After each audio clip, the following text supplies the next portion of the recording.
હસમુખભાઈ છે. હું ધોરણ 4 માં અભ્યાસ કરું છું. હું આજે તમને દીકરી વહાલનો દરિયો તે વિશે કહીશ. તે આપ શાંતિથી સાંભળજો. માં, જો હું પુત્ર હોત તો તું મને ઉછેરી લેત, પછી મારામાં શું દોષ? શું તું મને દહેજને લીધે પ્રેમ નથી કરતી?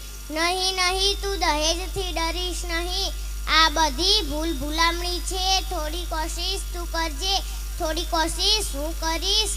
મોટી થઈને મારા પગ પર થઈ જઈશ, પછી દહેજ કોઈ મોટી વાત નહીં રહે, તેનો ડર નહીં રહે. જોજે માં, મારા હાથમાં પણ મહેંદી લાગશે, શરણાઈઓ વાગશે અને તારા આંગણાનું એક પંખી બનીને ઉડી જઈશ. તું મને અત્યારથી ના ઉડાડ માં, મારી પ્યારી માં. હું તારો પ્રેમ ઈચ્છું છું. એક પુત્ર માટે માસૂમ પુત્રીનો બલિ આપવો એ કેટલી હદ સુધી યોગ્ય છે? આખરે મહાપાપ તારા અને તારા પુત્ર માથે જ જશે. નહીં નહીં, આમ ક્યારેય ન થવા દેતી માં, મારી પ્યારી માં. બસ કૃપા કરીને હવે મને જન્મ લેવા દે. મને મારીશ નહીં, મને તારા આંગણાનું એક ગુલાબનું ફૂલ બનીને ખીલવા દે.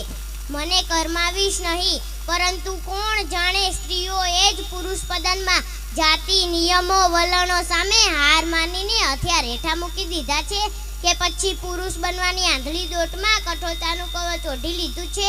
શું તેને પોતાની શક્તિ પર ભરોસો નથી? શું તેને પોતાની લાડકવાઈ બેટી પર ભરોસો નથી?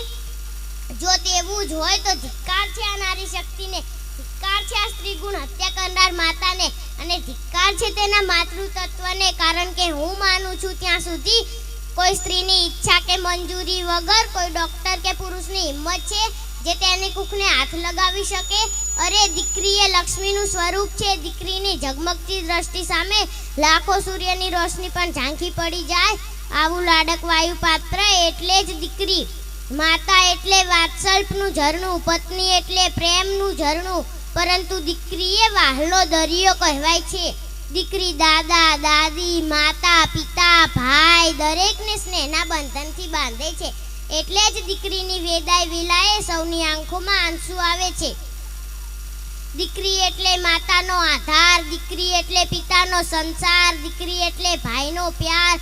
આવો ત્રિવેણી સંગમ સાર્થક કરે એટલે જ દીકરી. જો દીકરો એ પિતાનું હાથ છે તો દીકરી એ પિતાનું હૈયું છે. જો દીકરો એ પિતાનું રૂપ છે તો દીકરી એ પિતાનું સ્વરૂપ છે. દીકરી તો રૂડી સમાજની મૂડી. દીકરી વિનાની જિંદગી અધૂરી. દીકરીનું સમાજમાં જાળવું માન.